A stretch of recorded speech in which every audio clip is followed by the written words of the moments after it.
Hindi nila sasabihin na si Sheikah marunong yan.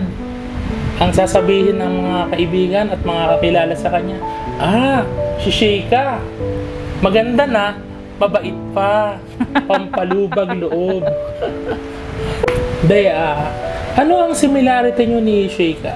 Nakikita ko similarity namin eh. Pagiging bungis-ngis. Ganon? So, puro lang tawa. Puro tawa. Kasipagan. Anong similarity nyo ni Sheikah? Tangkita mo naman, mukha pa lang, magkamukha na kami. May picture ako niya nung bata. Edad 7 years old niya ba? O para mga 10. Magkamukha kami nun eh. Ikaw, ano naman nakayala mo sa kanya? Nung bata siya, kiriray yan. Kiriray, sumasali sa banda, majorette. Okay. Then, sa mga school activities, sumasali din. Sa mga UN. Funny day. Oo. Isa pa dyan kay Sheikah, natutuwa ako tuwing piyesta. Sa atin, pag piyesta ng Angono, talaga naghahanda tayo eh. Pag piyesta sa atin, sa Angono, talagang yung mga classmate niya, talagang dumadating. Talagang hindi lang 10 para siyang presidente sa campus sa eskwela. Ano naalala mo kay Sheikah nung bata? Si Sheikah kasi nung bata, ano yan eh. Gusto niya lagi siya active sa lahat. Gaya sa simbahan, gaya sa may schools, tuwing sa salubong. Maliit pa siya kasama na natin, Jay, no? Oo.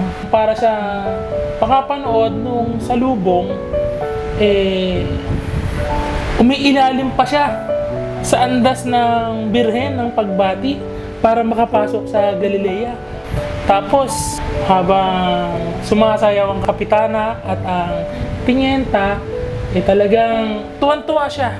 Hindi ko alam kung pinapangarap niya yan. Maging kapitana o tinyenta. Gastos yan. Ano ang pangarap mo kay Sheikah? Ako, para sa akin, ang pangarap ko sa anak ko, gusto ko sila makapagtapos ng pag-aaral kahit ang buhay natin ay medyo may kahirapan.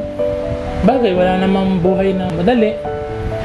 Pagbutihan niya mabuti ang kanyang pag-aaral at ang pag-aaral ay yan ay hindi mananakaw hanggang sa siya ay magkaroon ng pamilya. Na hindi natin katulad, tayo, maaga tayong nag-asawa, nagsimula tayo talaga sa walang-wala, sa gabay lamang ng ating magulang, kaya tayo unti-unti para tayong mga inakay na ginabayan ng magulang na nagsumikap na maabot ng kahit papano ang ating mga pangarap. Ikaw ba? Ano ang pangarap mo kay Sheikah? Katulad nga din ng sinabi mo, gusto ko rin siya makatapos ng pag-aaral para sa kanyang future yon. Silang 3 magkakapatid, sana makatapos ng pag-aaral para sa kanila yon pagdating ng panahon. At saka may naalala ko, nung nagpa-feeding program sila magkaklase sa school, sila magkaklase tulong-tulong, natuwa ako at may sinusubuan silang bata. Pagkatapos nahagip siya ng video, ewan ko kung ano edad ng bata. Bata pa yun, siguro mga 3 to 4 yun. Oo. Ikaw be, ano ang may papayo mo kay Sheikah? Lagi siya magpasalamat sa itaas.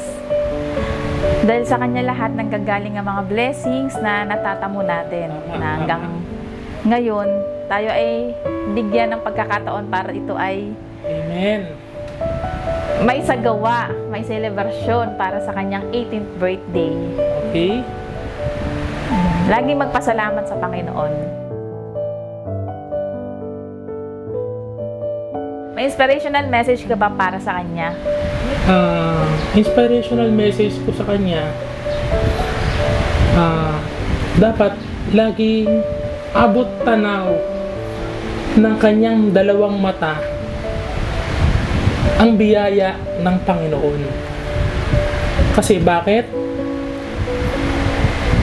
Kung lagi mong abot tanaw ang biyaya ng Panginoon sa iyong buhay, lahat nakikita mo, magiging kontento ka. Darating ang panahon, siya ay magkakapamilya, madaming pagsubok ang kanyang haharapin. Although ngayon ni banji-banji, cellphone, pero pag nagkaroon na siya ng pamilya, nandyan ang masaya at malungkot sa buhay. Lagi niyang iisipin na siya ay produkto ng awa at habag ng Panginoon at sa lahat ng taong tumulong at umunawa o uunawa sa Kanya. Lagi siyang magpasalamat sa Panginoon dahil kundi dahil sa Panginoon, wala siyang mararating sa buhay.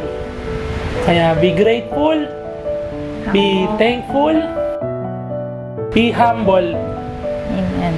At ang biyaya ng Panginoon ay uulan sa kanyang buhay. Amen. Mabait na bata naman yan eh. Yang si Sheikha ay isang mabait na bata. Basta lagi niyang tatandaan na ako bilang magulang, nandito lang ako palagi para sa kanya.